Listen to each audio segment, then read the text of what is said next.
Hello everyone, my name is Ritvika Vyas, your science mentor for class 8. And today we are going to study chapter 2, The Invisible Living World Beyond Our Naked Eyes.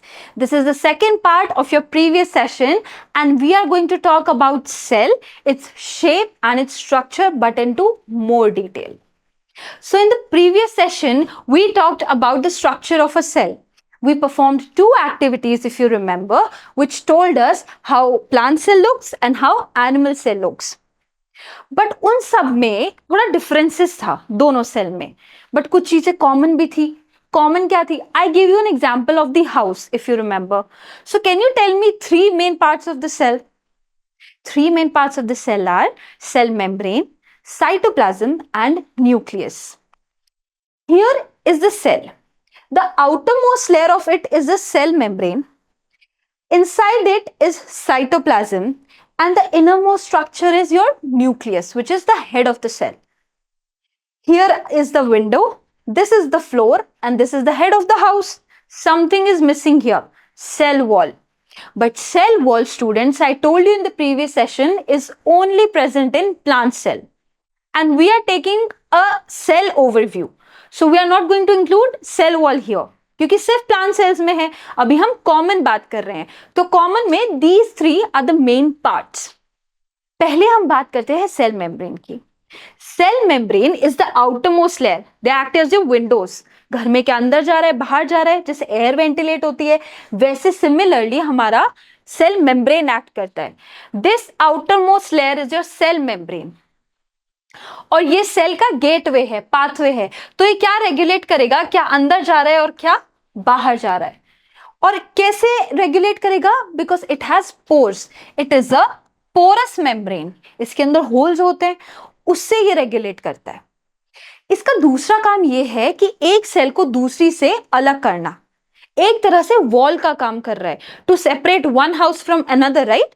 Similarly to separate one cell from another we have cell membrane.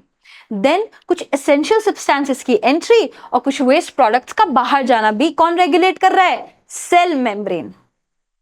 उसके बाद जब हम entry लेते हैं घर में, we have floors, we have cytoplasm. Cytoplasm, students, is a jelly-like structure. It is transparent, but it is present between what? ये हमारा हेड है न्यूक्लियस, ये सेल मेम्ब्रेन है, इसके बीच में प्रेजेंट होता है हमारा साइटोप्लाज्म. और भी दूसरे कंपोनेंट्स है. फ्लोर्स पे क्या रहता है? फर्नीचर्स रहती हैं, table, chair, sofa, etcetera, right? So all other cell components are embedded or present in the cytoplasm. What else does it do? It has carbohydrates, fats, proteins. Cell components के अलावा भी ये सारी चीजें हमारे साइटोप्लाज्म में. फ्लोर पे हम कुछ भी रख देते हैं ना, वैसे ही साइटोप्लाज्म में ये सारी चीजें होती हैं. बट इन सब का होना क्यों जरूरी है हमारे लाइफ प्रोसेसेस के लिए? कार्बोहाइड्रेट्स, प्रोटीन्स क्यों जरूरी है? सेल को भी तो न्यूट्रिशन चाहिए. सेल है तो हम हैं. तो इन सब के लिए क्या जरूरी होता है? Life processes.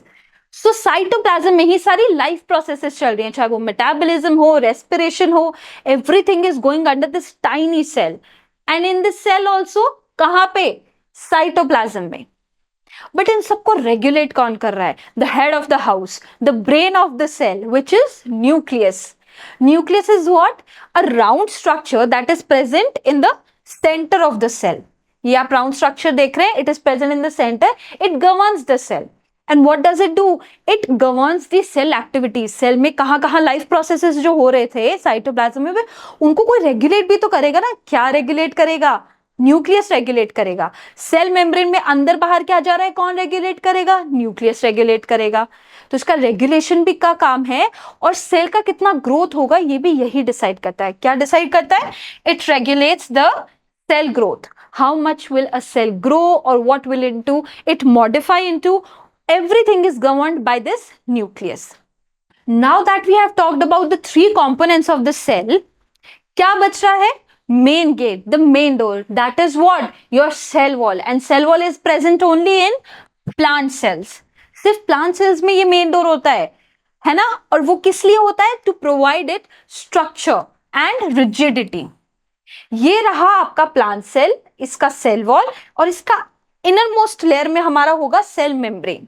सबसे पहले हमारा मेन गेट आएगा। मेन गेट किसमें है? सिर्फ प्लांट सेल में। उसके अंदर आता है cell membrane. There are two more things apart from cell wall in plant cell, and those are plastids and vacuoles. जो हम सेल कंपोनेंट्स की बात कर रहे थे, क्या सेल कंपोनेंट्स होंगे? तो प्लांट सेल में ना दो अलग कंपोनेंट्स होते हैं जो एनिमल सेल में नहीं मिलते, plastids and vacuoles. Vacuoles are present in animal cell पर बहुत छोटे होते हैं, मतलब you can't find them, they are either absent और they are negligible. So we have plastids and we have vacuoles. Plastids की अगर हम बात करें तो प्लास्टिड स्टूडेंट्स होते हैं टाइनी रॉड लाइक स्ट्रक्चर्स, छोटे छोटे रॉड की शेप में स्ट्रक्चर्स होते हैं। उसका एक क्लासिक एग्जांपल पता है क्या है?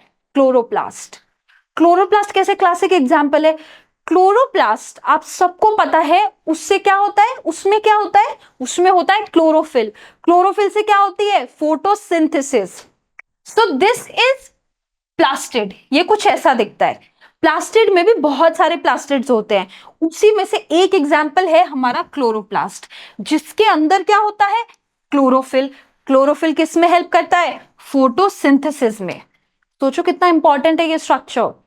अगर क्लोरोप्लास्ट ही नहीं हुआ तो क्लोरोफिल नहीं होगा, क्लोरोफिल नहीं होगा तो फोटोसिंथेसिस नहीं होगा। सी, chloroplast, plastid, and since it is a type of plastid and it has chlorophyll, so we make it chloroplast। ऐसे याद रखिए, plastid, plast, chlorophyll का क्लोरो, क्लोरोप्लास्ट।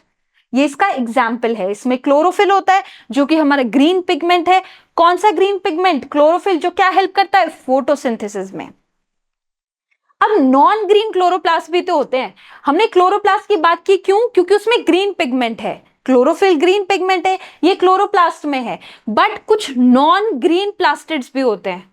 ये तो ग्रीन प्लास्टिड हो गया, कुछ नॉन ग्रीन प्लास्टिड्स भी होते हैं। अब ग्रीन प्लास्टिड आपसे क्या समझे? थोड़ा कंफ्यूजिंग हो गया तो मैं आपको सिंपली बताती हूँ। लीव्स में, स्टेम्स में जो आप ग्रीन पार्ट्स देखते हो, किसकी वजह से है? इसकी वजह से। किस में प्रेजेंट है? क्लोरोप्लास्ट में प्रेजेंट है। बट रूट्स रेड ग्रीन देखिए आपने? नहीं। क्यों? क्योंकि फोटोसिंथेसिस की जरूरत नहीं है। उनका क्या काम है? चीजों को एब्जॉर्ब करना, वाटर एब्जॉर्ब करना, स्टोरेज का काम है। तो वहां के जो प्लास्टिड है, क्योंकि हर सेल में प्लास्टिड है, तो जो रूट्स की सेल है उसमें नॉन ग्रीन पार्ट्स में स्टोरेज का काम होता है। वहां पे जो प्लास्टिड होते हैं उसमें क्लोरोफिल नहीं होगा क्योंकि फोटोसिंथेसिस की जरूरत नहीं है। बट वहां पे प्लास्टिड्स फिर स्टोरेज का काम करते हैं, वो नॉन ग्रीन पार्ट्स में।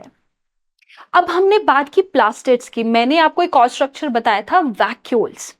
वैक्यूल स्टूडेंट्स अगर प्लांट सेल की बात करें, एनिमल सेल में नेग्लिजिबल होते हैं, बस अगर हम, लेकिन जिसमें प्राइमरी होते हैं वो किसमें होते हैं? प्लांट सेल में।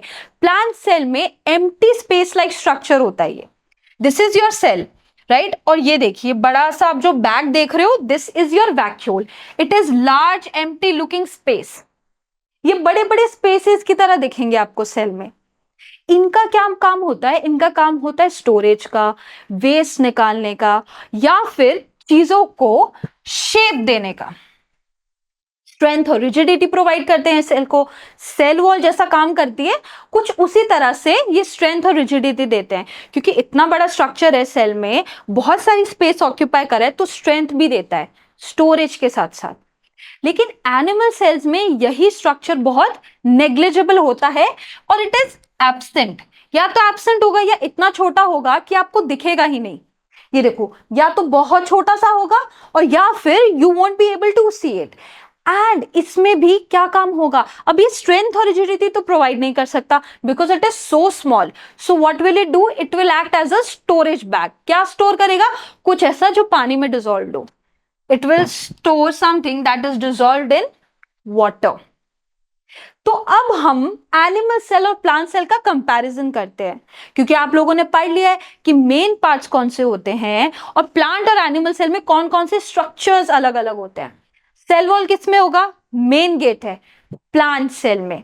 सेल मेम्ब्रेन, लेकिन ये विंडोज है, वो तो सबको चाहिए, वेंटिलेशन चाहिए ना। एंट्री और एग्जिट सेल में क्या होगी? सेल मेम्ब्रेन के through. It is present in both the cells. Nucleus is the head.